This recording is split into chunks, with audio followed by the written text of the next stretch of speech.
Hi everyone. Bonjour à tous. Merci de rejoindre ce webinaire.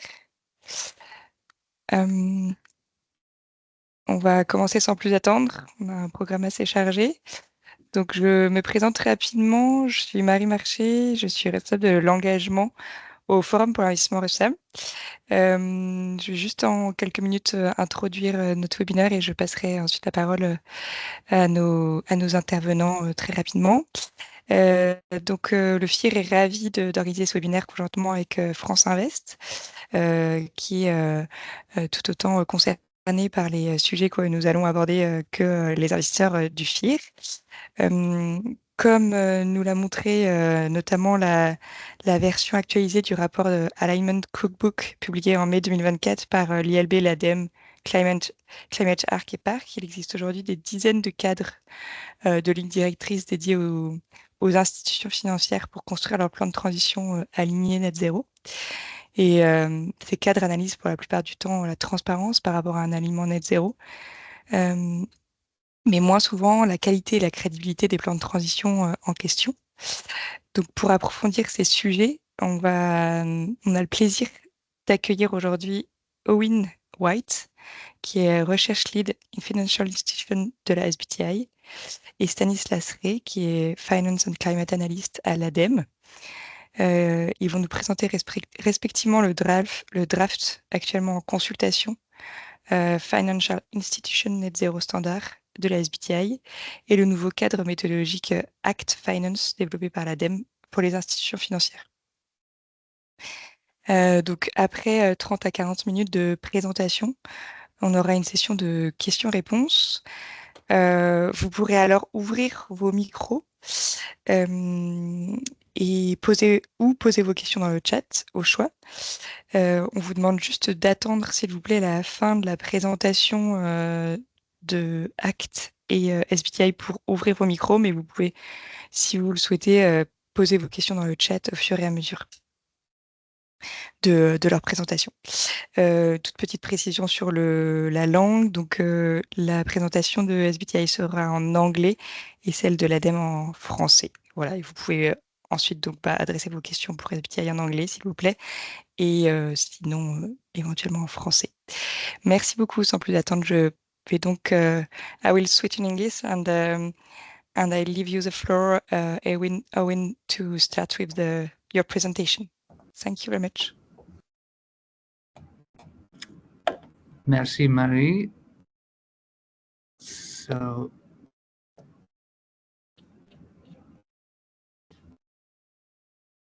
you should be able to see the slides now. Yeah, but maybe to start, yeah, merci beaucoup pour l'invitation aujourd'hui. And I will speak in English today. I will try to speak slowly as we go through the material.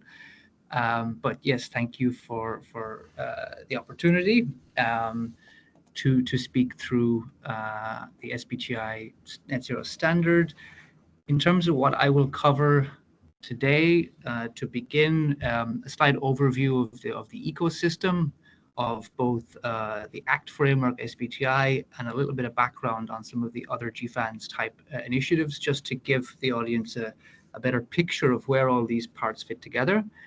And then a bit more detail into the actual FINZ standard itself. So the FINZ stands for Financial Institutions Net Zero Standard.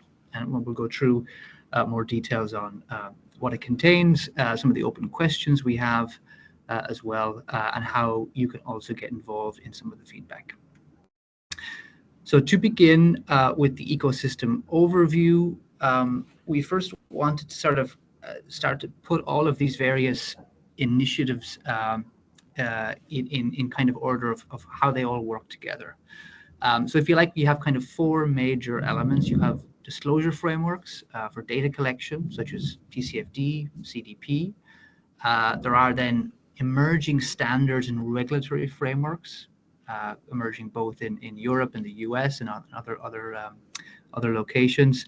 So these very much provide a lot of the kind of the core requirements on what institutions need to report, the kinds of metrics for understanding the climate impact of both the financial sector and, of course, the real economy sector.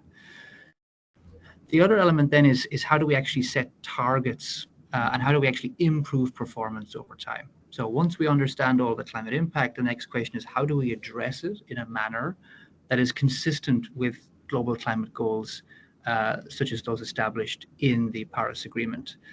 And again, we have a broad range. We have, for example, a lot of the GFANZ alliances, such as the Net Zero Asset Owners, Asset Managers, Net Zero Banking Alliance, the IIGCC. There are a range of different target setting protocols and methods that exist. We also then, of course, have the SBTi framework, which probably uniquely is slightly different because it has more of an independent validation component. And this compares to a lot of the other guidances, which are more, examples of best practice, but they do not have that independent validation element. So these kind of components very much set the ambition for target setting. And then the final element is this idea of the transition plan assessment tools around how do we know when a financial institution is actually making progress and how do we track that progress effectively. And this is where things like the Transition Pathway Initiative, Climate Action 100+, and of course then the ACT frameworks fit in more detail. They provide much more information and much more detail in terms of are these financial institutions making the right kind of progress towards achieving the targets that they have already established, and are they doing the right kind of actions that we want to see, that we think are necessary to achieve those. So that's a little bit how they fit together.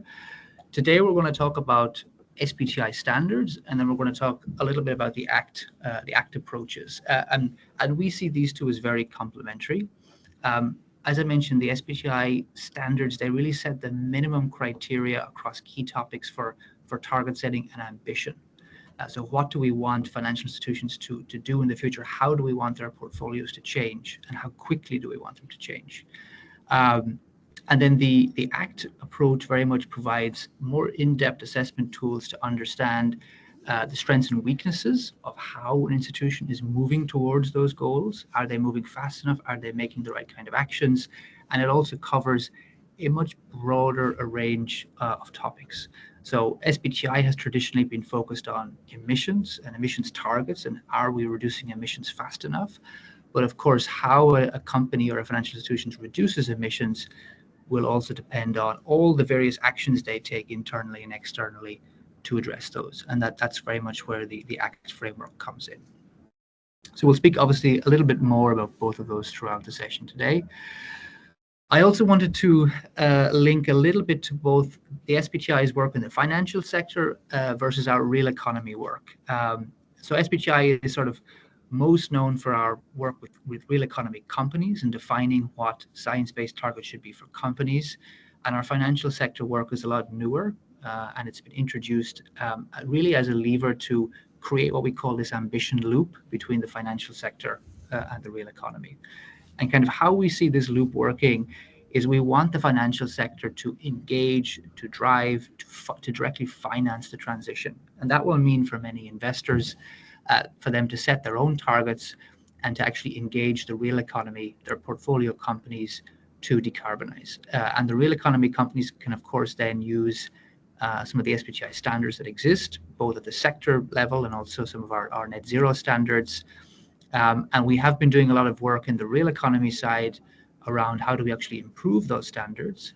One of the main challenges is around Scope 3, and how do we actually ensure that the targets that companies are setting for Scope 3 are robust enough. And that also centers around some of the recent debates around carbon credits and whether carbon credits should count or not, because we also know the challenges that exist now in setting targets for Scope 3. So the goal very much here is making sure that companies are using those robust standards and decarbonizing effectively. And ultimately, that will help the financial sector to actually achieve their targets.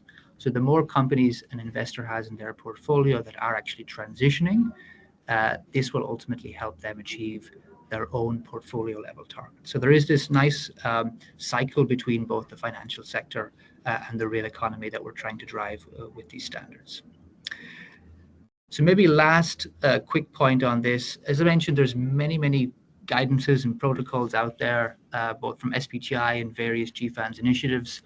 So while they are all slightly different, I think it's important to recognize that there's a lot of key themes emerging around what do we want the financial sector to do. And just to summarize three of these now, first of all is really on this idea of the fossil fuel sector and fossil fuel policies around what do we want financial institutions to stop doing. And this is funding certain types of new fossil fuel infrastructure as an example. And the other two themes that we're seeing emerging is the concept of portfolio alignment and portfolio emissions. So tracking portfolio alignment in terms of increasing the share of your financial activities that are going towards companies in the real economy that are transitioning. So directly financing the transition. And the other then is around portfolio emissions, making sure that we can track and reduce those overall portfolio emissions over time to get to those net zero levels by 2050. So while there are slight differences, I think there are these key themes that are emerging that we see across this broader ecosystem. So I will now focus a deep dive into the financial institutions net zero standard itself, giving a little bit of overview of the purpose of the standard, how it's created, and then actually walking you through some of the various topics in the standard itself. So just to start, first of all, some of you might be aware that the SBTi already has some guidance for the financial sector that was developed in 2020. So that's been running for the last 4 years, and we have updated that a couple of times to improve the clarity and to also include other elements such as increasing coverage, addressing certain things like fossil fuels. In parallel, then, we have been working on our net zero standard, which has just recently been published in August this year. And very much the goal of this standard is to introduce some of the new thinking around how we set targets for the financial sector. One of the main goals is this concept of interoperability, which is very much trying to ensure that the SBTi standard is compatible and consistent with many of the other initiatives and standards that are now developed in the financial sector. So we know there's a lot of great work has been done by other initiatives over the past number of years, and we want to make sure that we can capture that effectively in this standard. And the other maybe thing to recognize is that SBTi is going through a governance overhaul as well, and this is the first standard that we're actually developing through our new standard operating procedures. And this is very much to ensure that any decisions we make, go through this governance process that has independent sign-off to make sure that we have a robust standard. So when the standard is produced, ultimately, we will have options for financial institutions. They can continue to use some of our near-term guidance for a short period of time, but eventually the goal is to replace the near-term guidance and have one universal standard for the financial sector, which will be our net zero standard, and that will be used to set both near-term and those long-term net zero targets. So a little bit about the kind of conceptual framework, if you will, of the standard, and this will help explain a little bit around, why have we built the standard in the way we did. So the first element here is we have sort of defined two main pathways to net zero. One is called portfolio alignment, which tracks the overall share of your financial flows that are going towards companies that are actually transitioning in the real economy. So this is our forward-looking transition finance metric. And this is our leading metric. This is the primary metric we use to track the progress of the financial sector. The second pathway then is our more traditional emissions pathway, and this is used to track the overall emissions exposure of the financial institution against when we look at the total exposure to the real economy. So we have defined both these pathways on the journey to net zero, and the standard is built around actually looking at key milestones across both pathways.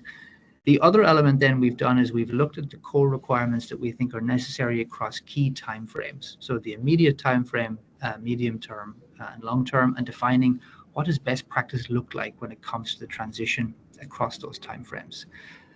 So to start with that, there's sort of immediate goals here of stopping certain financing and facilitating of new greenhouse gas emitting assets. So this is to make sure that the first step of the financial sector is not to undermine the transition by ensuring key policies to not finance certain types of new infrastructure that are not considered compatible with a 1.5-degree transition. Over the medium term, then, the goal is to set targets to align financial flows, so to grow the share of financing, to grow the share of the portfolio that is going towards companies that are transitioning or companies that have already transitioned to net zero. And then in the long term, the goal is to ensure that essentially all portfolio companies have reached that net zero end state, and any residual portfolio emissions would have to be neutralized with the financing of an equivalent amount of permanent removals. And that is the point ultimately then when a financial institution can claim that they have reached that net zero end point. So this provides a little bit of a high level background before we get into some of the details of the standard itself. So I want to take you to briefly now what some of those details actually are and how the standard is structured. So we have 5 key steps that the financial institutions will have to follow as part of the standard. So the first step is very much establishing the organizational boundary. So what types of entities within the financial structure have to be captured? And really the goal here is to make sure that the boundary for your net zero target is consistent with your boundary for financial accounting. So we just have clarity around the types of subsidiaries and entities that are included within the boundary of the target. The second element then is to look at what is the portfolio boundary. What types of financial activities have to be included within the boundary of the target. The third element then is, once we have defined what that portfolio boundary looks like, how do we prioritize where institutions take action first? So we know there's certain types of companies in the portfolio are much more climate relevant than others. So this steps helps define where institutions should prioritize their action. And then steps 4 and 5 is where we look at both these metrics and targets element. So we have a key set of metrics to better understand the climate impact of the financial institution, and then a sets of policies and targets that the institution will have to put in place to address their portfolio boundary. And then finally, ultimately, there is reporting, but for today, we're going to focus on those kind of 5 key steps. So what I'll do in the next few slides is just walk you through each of those steps to get a little bit better understanding of what's included in each one. I'm going to skip the first one because it's relatively straightforward, and we'll just go to actually this idea of what the portfolio boundary actually is. So as part of this work, we have identified 5 separate financial activities: lending, asset owner investing, asset manager investing, capital markets activities, and insurance underwriting. So this covers the range of different types of financial services that any given institution might be involved in, and sort of sets that overall scope. For most investors and the type of audience on the call today, probably it'll be mostly focused on asset owning and asset managing. And this is where the focus will probably be. If you're not a bank, you probably won't be doing lending or any kind of capital market underwriting or insurance underwriting. So then the extent here would be focusing on both asset owner or asset manager, depending on the type of institution you actually are and the type of ownership you have over those assets. So once we've defined then what is relevant for you as an institution here, the next question would be, how do we actually split up the portfolio boundary? And for this then we have separated sort of asset owning, which is sort of on balance sheet investments, versus asset management, which is ultimately managing money on behalf of a third party. And as part of this prioritization exercise, then we've also looked at, for example, the types of mandates that the investor might have, and also then how they're actually investing the money, whether it's done via directly investing in companies or whether it's also done via outsourcing that management to a third party. And this is very important for us to also understand where a financial institution should take action, because they may not always have a direct relationship to the underlying real economy company. They may have a direct relationship instead with a fund manager or with another type of asset manager who then has that relationship with the real economy company. So our intention here was to better reflect the types of relationships that exist in this kind of investing value chain. And one of the main challenges we have with some of our current guidance is that it can be difficult for investors to often engage in the real economy if they're, you have passive investments, or if they're using ETFs or other types of funds, and they may not actually then be able to directly engage the real economy. So we do this prioritization exercise to understand then how the investor is actually investing their money. And then we look at basically establishing targets on either if you have a direct relationship with the real economy company, or if you have, for example, a direct relationship with another financial intermediary. So that could be an asset manager or a fund manager if you are investing via funds. And then within that, we're trying to prioritize those high emitting sectors. So we know also that within portfolios, often the emissions are concentrated in key high emitting sectors. And the intention then is to make sure that we're prioritizing action so that financial institutions are engaging those high emitting sectors first, and then can address that longer tail of lower emitting companies later. Ultimately, within the boundary, everything eventually has to be aligned, but this process helps us to better understand how do we prioritize action to make sure that we can maximize impact upfront. So once we've established then the portfolio boundary and looked at the various relationships and how you're interacting with the real economy, now we actually start to have and do an assessment of the climate impact of that. And we've identified three main metrics for climate impact. The first being portfolio emissions. So first of all, calculating the total financed emissions, for example, that you might have via these different investments. So this is a key metric that we need to start measuring because it would be necessary to have a very clear understanding of your financed emissions over time because that end goal is ultimately defined in emissions terms. Second key metric then is around fossil fuel exposure. So how exposed are you as an investor to the fossil fuel sector? That is a key metric then that we use as well to determine just the relative climate impact and the transition risk. And then the final element is this fossil fuel to renewable energy ratio. So this helps better explain the exposure to both the fossil fuel sector versus the renewable energy sector. And these metrics are designed ultimately just to have a better understanding of the overall climate impact. And then our final step is our targets and policies.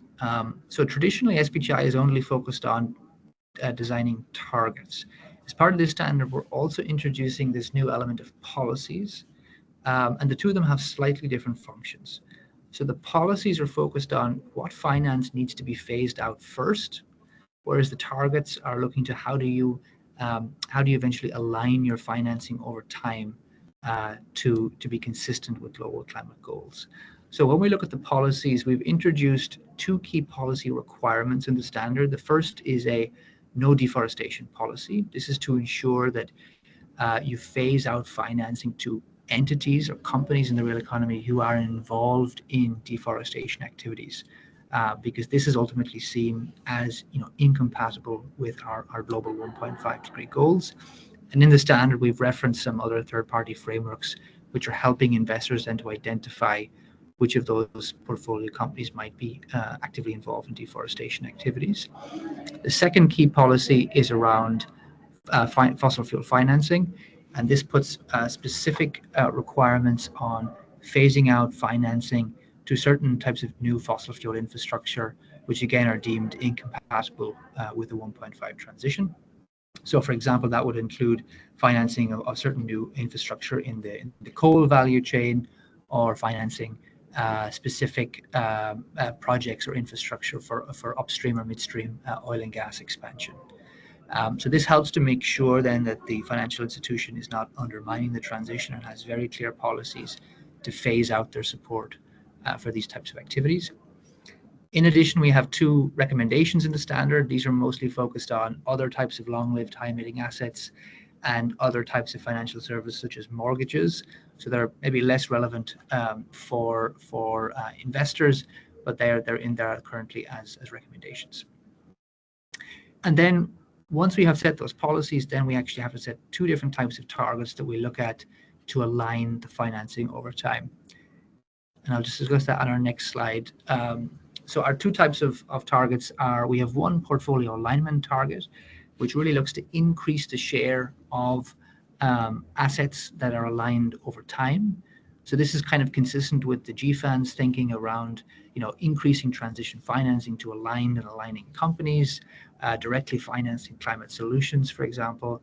So this is very much a forward-looking metric that tracks then the overall share of your AUM that is going into entities who are transitioning.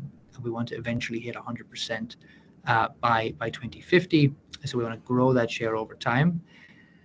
The other type of target then is our sector emissions target. This is designed only when you have exposure to certain high emitting sectors. So these will be our high climate impact sectors such as energy, industry, transportation.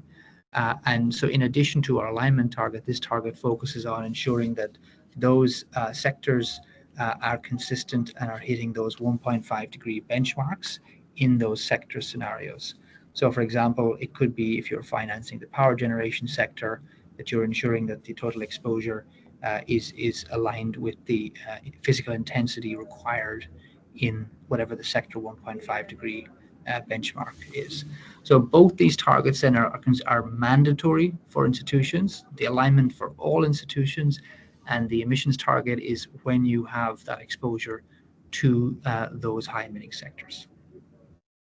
So I'll spend just maybe a couple more moments on the climate alignment target, since this is a sort of a new target that we're introducing. And I wanted to just spend a couple of moments on that because I think it's important to better understand how it's actually used. But just maybe first, just to summarize a little bit about all the metrics that we're tracking in the standard. So we have metrics at the organizational level, which again will be addressed in our corporate net zero standard as well, around overall climate governance and the scope 1 and 2 and scope 3 value chain emissions. But within our portfolio and our activity level, then, as I mentioned, we're tracking portfolio-wide emissions, fossil fuel exposure, policies around fossil fuel and deforestation, and then these are climate alignment targets to increase the share of climate aligned financing over time.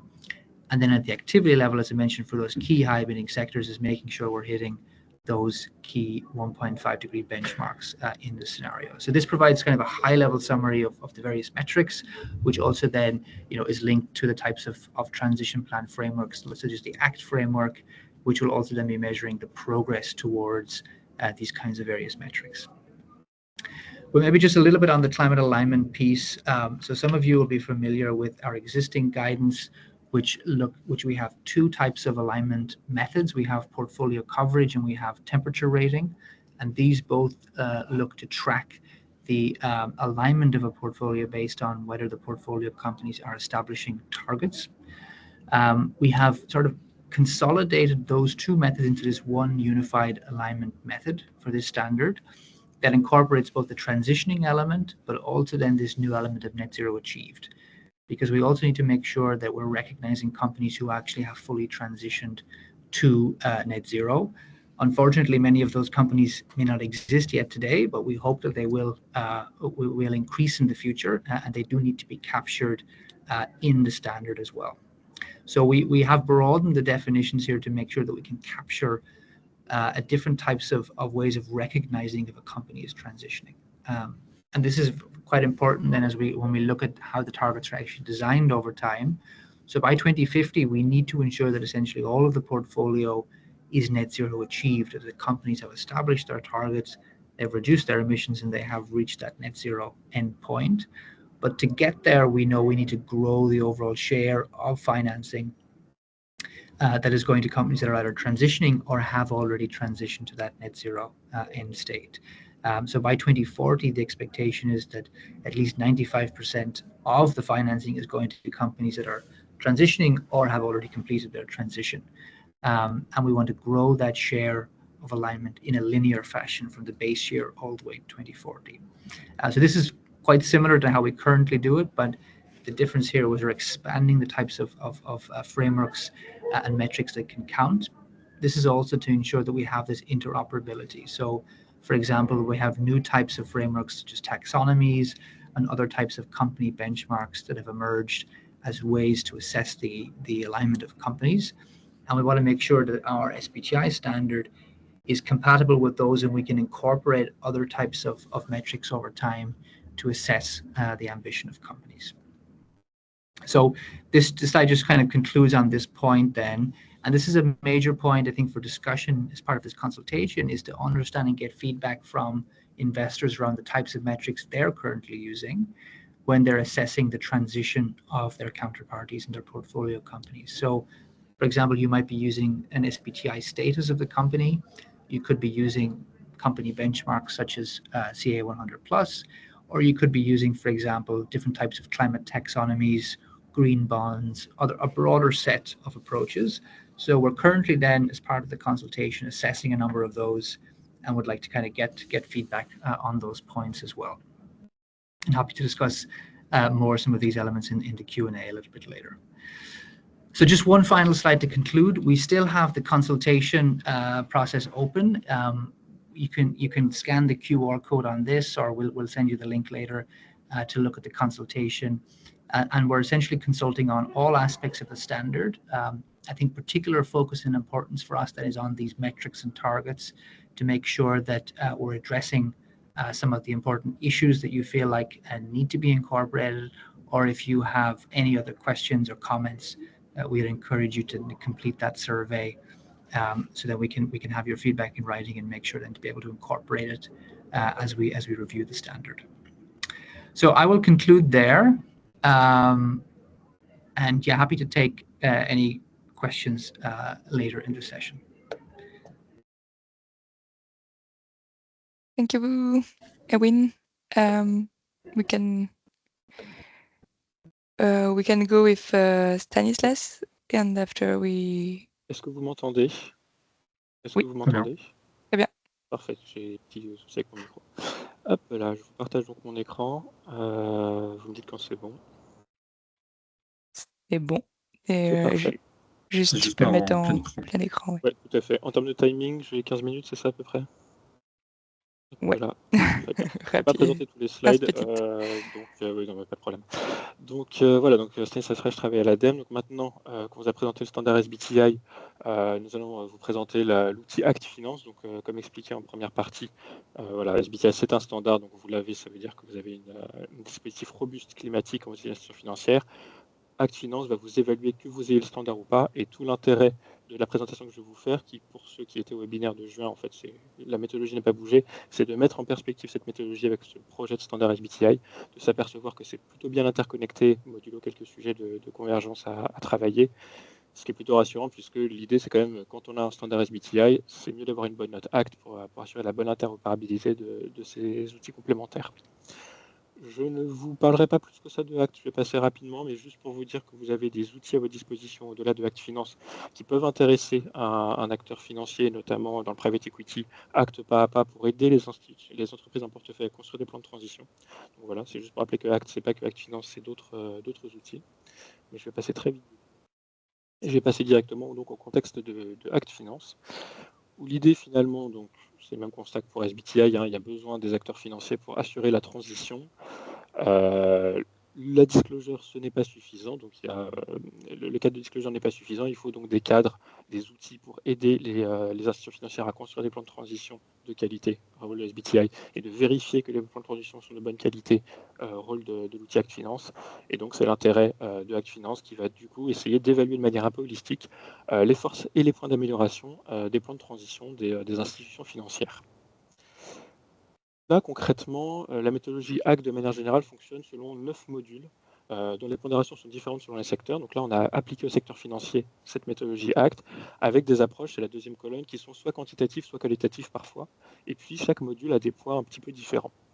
Le premier module qu'on utilise, c'est le module Target, qui est finalement le plus proche de ce que vous connaissez dans le standard SBTi, où l'idée, c'est de vérifier notamment que les institutions financières, lorsque c'est pertinent, posent des targets de décarbonation sur leur portefeuille, éventuellement par secteur, et puis que ça, c'est bien aligné avec les scénarios 1,5 degrés. Et par ailleurs, ACT Finance dit qu'il n'y a pas que les targets GHG dans la vie, il y a également des politiques d'exclusion et le besoin donc, de financer la transition. Donc là, à chaque fois que j'ai mis un petit logo Science Based Target, c'est pour manifester que c'est quelque chose qui est cohérent avec le concept posé par SBTi. Donc on retrouve la même idée il faut à la fois des targets de financement et à la fois des targets de GAG posés sur des secteurs pertinents. Il y a un deuxième module habituellement employé qui est sur les émissions propres de l'entreprise.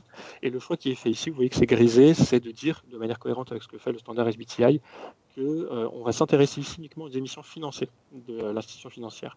Donc, vous pouvez avoir un parc immobilier en propre avec un travail de décarbonation de ce parc immobilier ou des réflexions sur votre flotte automobile. C'est tout à fait pertinent. Ce n'est pas le sujet traité par Act Finance. Vous aurez des outils génériques à votre disposition pour adresser ce point. Mais du coup, le point, c'est que dans le cadre de ce module-là, de cette méthodologie-là, on ne prend pas en compte ce point. Un troisième module, donc là, on est sur quelque chose qui n'est pas pris en compte par le standard SBTi, qui montre que Act Finance regarde de manière un petit peu plus holistique, c'est ce qui était dit au début, sur essentiellement à quel point vous formez vos équipes. Vous avez un besoin de transformation. Les analystes crédits vont devoir se transformer en analystes un peu experts sur des sujets climatiques, pas forcément de manière très pointue, mais au moins d'être acculturés. En termes de conseil clientèle, vous avez des changements à faire. Donc, tout ceci va être évalué par un module dédié. Le module que je reviendrai après, c'est complètement la continuité, enfin le prolongement de ce que disait SBTi dans son pilier de cible de financement. On va observer à quel point vous financez effectivement des entreprises qui sont en transition, des activités vertes.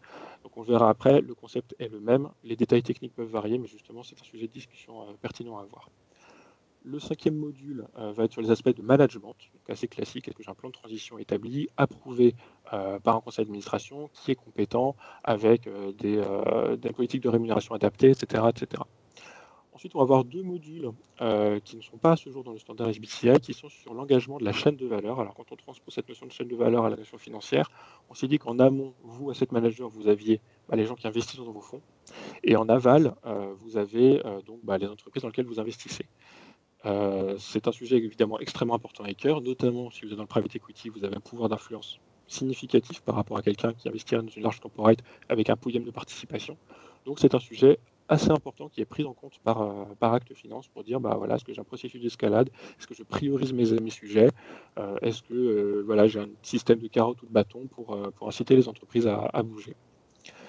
Le module 8, ça va être toutes les notions de lobby, notamment vis-à-vis des consultations réglementaires ou des pouvoirs publics, avec l'idée de se dire si d'un côté je m'affirme zéro carbone, aligné, mais que de l'autre, dans toutes les consultations européennes, je fais un pushback pour dire je ne veux rien du tout, je ne veux aucun engagement, aucune obligation, sans proposer d'alternatives constructives, il y a un hiatus et il y a une incohérence en termes de positionnement, donc ça va être capturé par ce module-là. Et enfin, un dernier module sur ce qu'on appelle le business model, qui est un petit peu moins adapté pour la finance, mais qui va essayer de capturer des mesures disruptives, du type, par exemple, pour des banques, des prêts indexés sur la performance carbone. On pourrait imaginer aussi des conditions financières dans le private debt, où vous faites varier le taux de la dette en fonction de la trajectoire carbone, donc des outils un peu disruptifs qui vont accélérer et améliorer le financement de la transformation donc des acteurs. Donc ces 9 modules vont vous donner, avec des aspects quantitatifs et qualitatifs, vont vous donner une note globale de 0 à 20. 20, vous êtes parfaitement aligné partout. 0, il y a beaucoup de travail à faire. Tout l'intérêt, donc, c'est de savoir où sont vos points forts et points faibles en fonction des modules. Les aspects qualitatifs sont mesurés très concrètement par ce qu'on appelle des matrices de maturité. Donc là, vous avez un exemple qui est donné ici. On pose par matrice de maturité des questions clés. Là, par exemple, on est dans un module de comment est-ce que je manage justement la transition de mes portefeuilles. Et on va demander quelles métriques est-ce que vous employez. Et là, on va vous dire le top du top, c'est d'employer des métriques cohérentes avec ce que pose SBTi, donc des métriques de financement, en disant je suis quels sont les financements de transition, à contrario, je suis quels sont les financements qu'il faut que j'arrête. À l'autre extrême, vous avez je n'ai aucune métrique. On t'entend plus, Stanislas.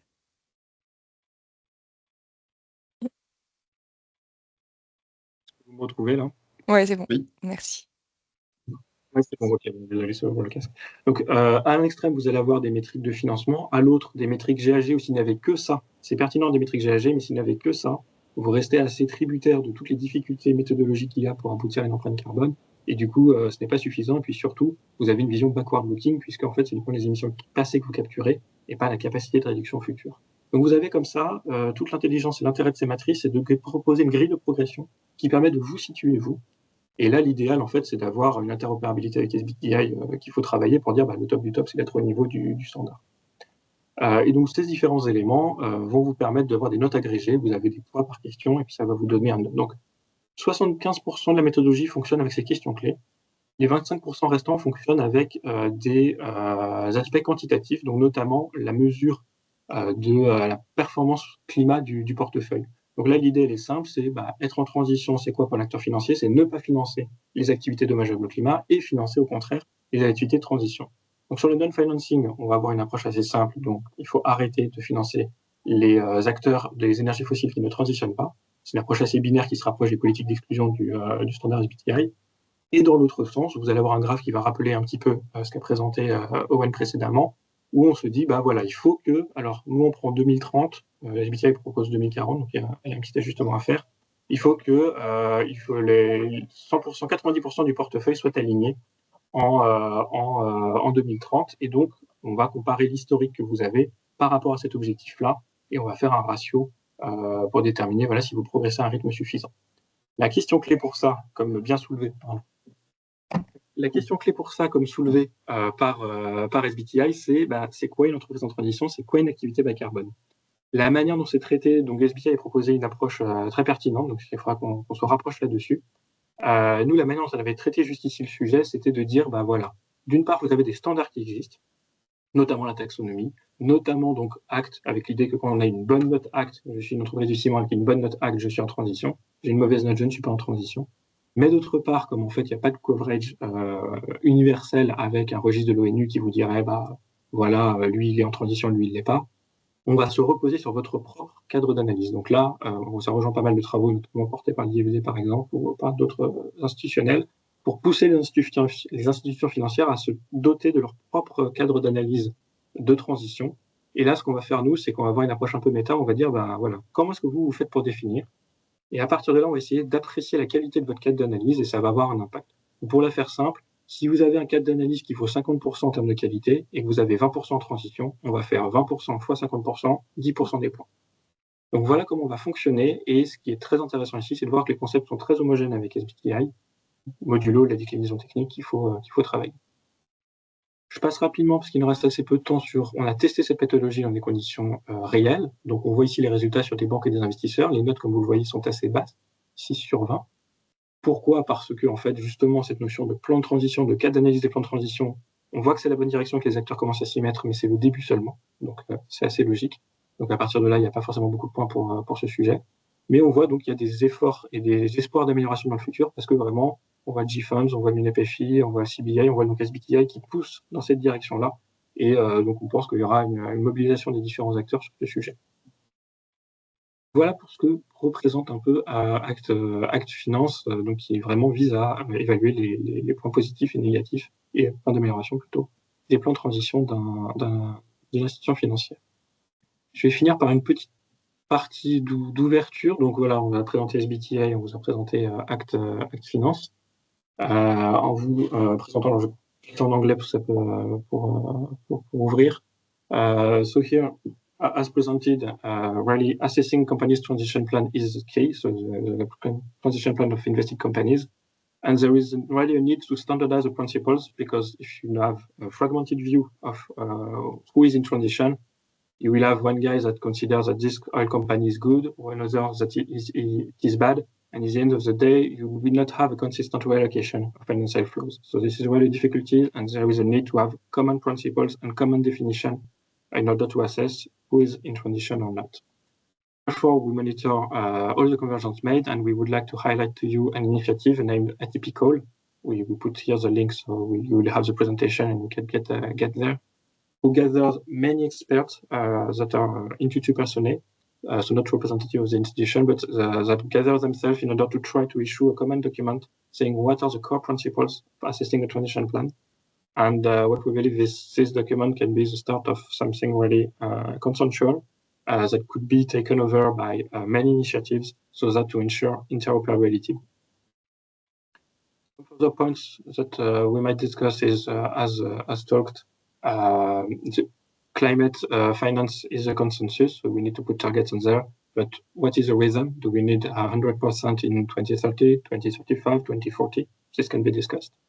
We can also discuss about, as you've seen, for ACT Finance point of view, engagement strategy is very important aspect. It's not onboarded yet by the FINZ standard. So is it possible? Is it relevant? Is it at the right time? This could be discussed also. The point of intention we would like to draw to you is that the more you financial institutions are involved in those kind of initiatives and participate in the consultation, participate in the elaboration of these initiatives, the more fast we will converge all together, and we'll provide to you the tools that you need for doing your transition.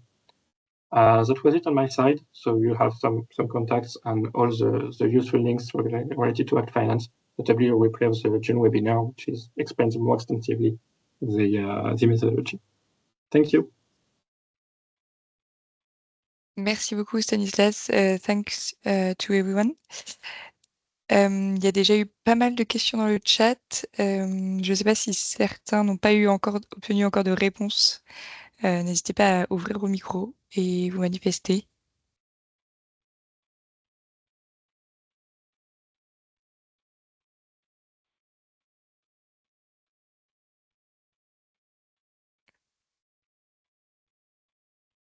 Il y a des questions qui n'ont pas été répondues. Bonjour à tous, Armand Satchian, Crédit Mutuel Asset Management. Il me semble que la mienne n'a pas encore trouvé de réponse, donc avec plaisir pour la poser. Alors, it's for Eoin, and many thanks for the presentation. This is regarding capital market activities that do not seem to be integrated for outcome 3 and outcome 4. This is an important engagement topic for asset manager, and we are engaging on that topic with several financial institutions, several banks. And considering SBTi's effort to ensure the interoperability with the different frameworks, my question was, do you consider updating this approach in the future to align with NZBA, for example? The most updated guidelines considered and explicitly included a reference to capital market activities, highlighting that targets shall cover both lending and capital markets, arranging and underwriting activities.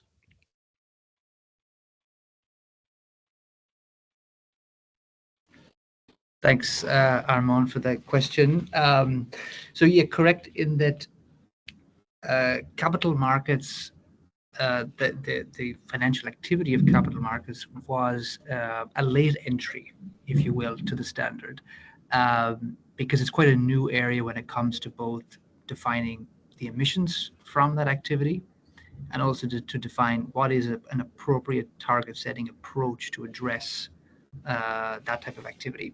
So what we included in the standard now is to start to actually report the emissions, and we have the new PCAF facilitated emissions guidance to start to quantify the emissions from capital markets underwriting, but we did not yet include specific target recommendations, and that is why we're still actually kind of, I'd say, in the exploration phase around what type of targets are most appropriate. Is it an alignment type target, as in, I will only underwrite bonds from companies who are transitioning, or is it an emissions type target where they have to reduce the total facilitated emissions along a certain pathway? And I think we're still trying to think about what is the most appropriate, but our intention is definitely to update this over time and be able to actually have that as a specific target for banks as well. So that will certainly be the case. It is more still like we're trying to actually get some feedback now on and test it ourselves, what is the most appropriate target type that actually drives the action that we want to see. Perfect. Many thanks. And indeed, looking forward to it. As you know, banks are actively communicating on their capital market activities when it comes from mobilizing sustainable finance solutions. So that would be great to see also, more efforts on that side. Thanks.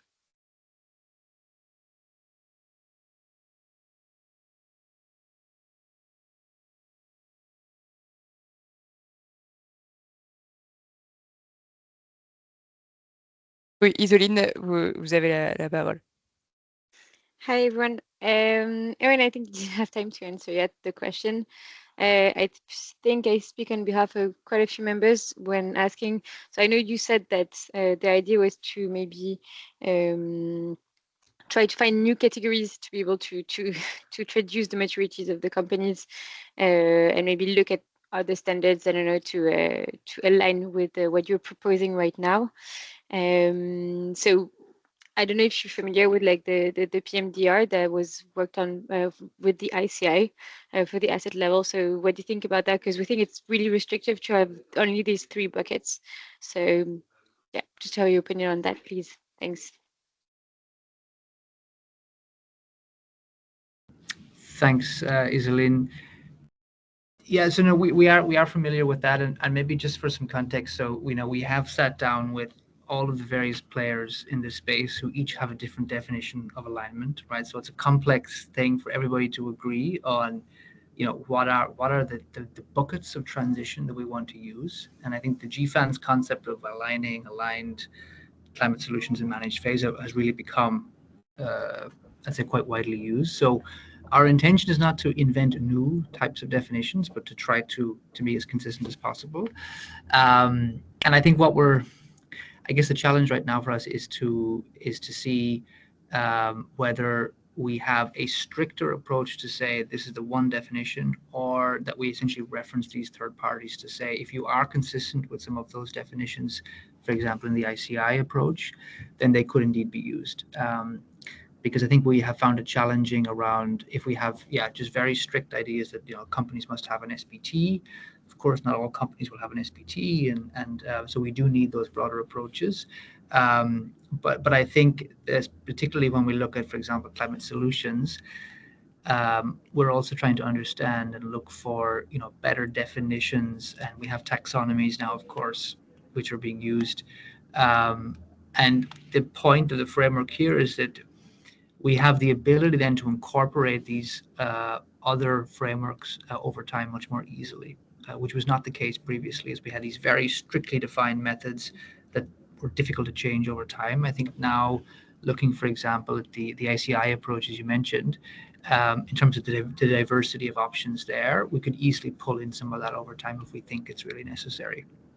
So that's our intention, is to try to, as much as possible, to have that the more options, but also to ensure that if there's too many options, it's very hard to track and control.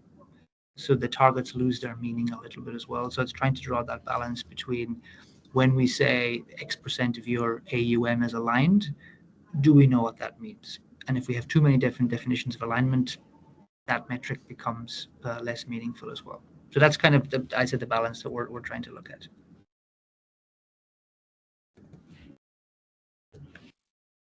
Thanks. I think Ocean would like to ask a question. Yes, hello, Océane from Crédit Mutuel Asset Management. So, hi, Armand. I was wondering whether you could clarify the extent to which FINZ and CDP's updated temperature methodology were aligned. My understanding is that that methodology was updated without SBTi, but have you been in touch, or do you have any visibility on that? Would be super helpful. Thank you. Yeah, it's a great question. So SBTi has not been involved directly in that, and that's because over the past year or so, CDP, WWF, WRI were our original founding partners, and now SBTi has implemented a new governance process. We're a new independent entity, so we also have to maintain a little bit of separation between other types of initiatives who are creating their own frameworks. No, but ultimately the temperature rating approach of CDP and WWF is still consistent. It's still used in our near-term guidance, and it's still a fully transparent, open source and science-based method, and it's been improved now with the recent updates. So we would still expect that is a credible way to assess the ambition of a portfolio company based on their targets. Our main goal for this FINZ standard is to say, are there other types of temperature rating methods beyond CDP and WWF, or other types of frameworks that are also valid? Because as sort of more of an independent standard setter, we cannot favor one particular entity or one particular methodology provider. But of course, they are one of the only ones that we know of who are providing a fully transparent method, which is actually quite unique in the space. Most methodologies that we're aware of are not open source. We don't understand all of the assumptions, and hence we cannot adopt them for our standards because there's not enough transparency. Very clear. Thank you.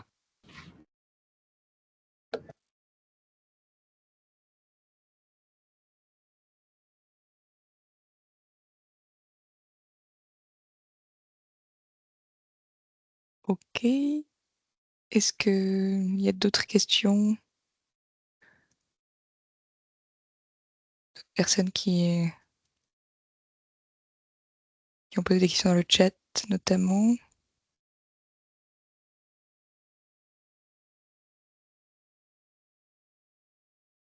Ok. Celine? Céline. Yeah, sorry, I think you've answered this, but I haven't gone through the chat completely. Sorry about that. I understand that the eligibility criteria defined into the PE guidance will be deleted. So I think you wrote somewhere that it's not completely settled yet. So the scope of the application will be the totality of the portfolio companies without taking into account like the percentage of shareholding that we have in the companies or anything like that. So that's first question, like will you move? I'm guessing you could move that if enough people ask for it, maybe. And also a question about the grace period of the 2 years. Because if we don't have that grace period, it's actually going to push us to only invest in companies that have the SBTi validation. So it's going to be even a tougher market. So yeah, please. Thank you. Now, I'm glad you brought that up again, Iselin, because I think it's a question we're getting a lot from people. So happy to answer it verbally as well. So maybe for some background on this point. So as you know, the PE guidance is unique because it has those 3 additional criteria around how you when you need to count a private equity investment based on board seat, ownership, and this 2-year grace period. And there was a lot of, I suppose, questions and concerns from other financial institutions who had, particularly banks, for example, who have large SME portfolios, and they do not have the same rules, as in there's no grace period, there's no recognition for the fact that it's an SME versus a large corporate. So when we were looking at this, we wanted to understand actually then, are those separate rules for private equity still necessary? And also, are they still necessary given that we want to broaden the types of frameworks that we can use to count when when a company could be aligned? So, for example, one of the concerns I think from private equity investors originally was, many of these smaller private equity investments may not have SBTs. They may take a long time to set SBTs because they're typically very small companies, and this is not primarily their focus right now. So the thinking was, well, if we have other types of frameworks such as taxonomies and so on, these might much better reflect some of the activities, and therefore you might have less of a need for some of those other conditions. But it's very much in consultation, so we haven't excluded it by any means, and are also actually interested in hearing from the private equity industry how important have those conditions been? Are they absolutely necessary?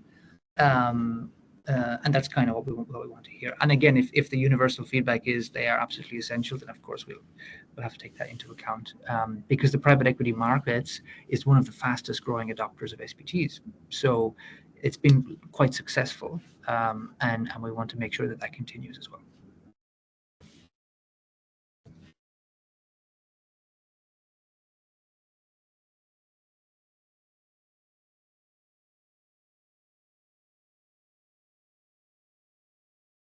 Yes, Armand. Thank you. 2 very quick questions. The first one relates to the pilot that you started to run on the few financial institutions. I don't know if to what extent you have visibility on when the first financial institutions will actually get the validation under that standard, or what are the next steps regarding those pilots on those financial institutions. And the second question relates to the long lead concept that has been mentioned in the comment. I know this is a pretty hot topic. You might have several questions about that. Are you concerned by the impact of having that long lead concept in the FINZ, to the extent that it might potentially accelerate some unconventional oil and gas projects that are highly emitting, specifically in some region of the world?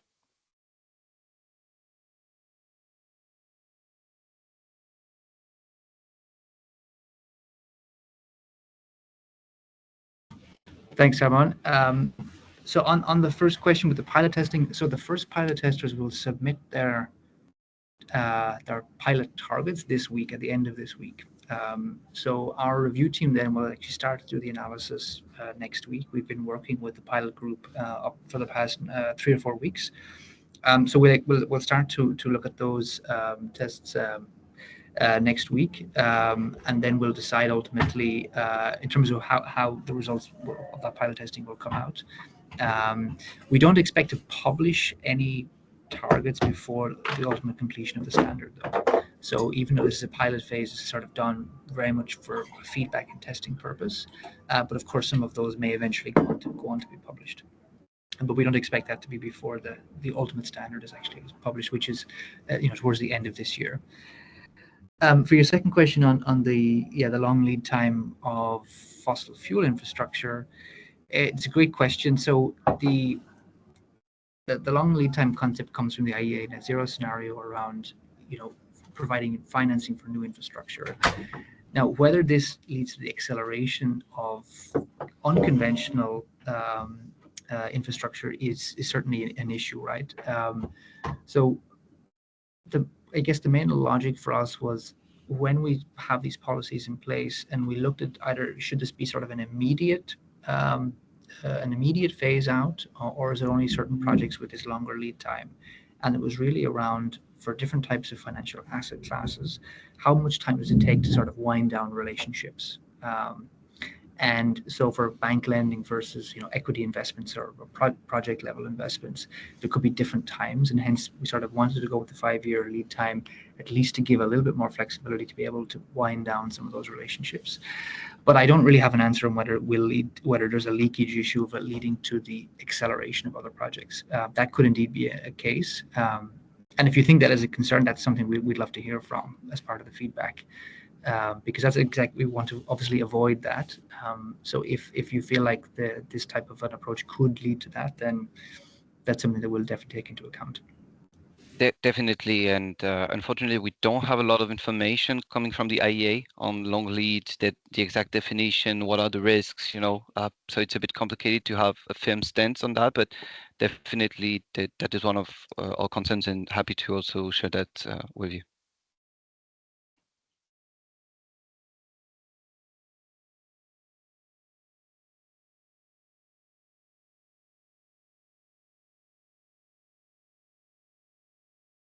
Okay, I think there is no more question. So thank you very much, Eoin and Stanislas, for your presentation. I think we could send you the presentation after the call, and if you have any question, you will have contact on the presentation or even in the mail. So do not hesitate. And as Eoin mentioned, the consultation is open until the September 30. Am I right? Okay. So thank you again, and see you soon. Thank you very much. Merci beaucoup à tous. Thank you. Thank you.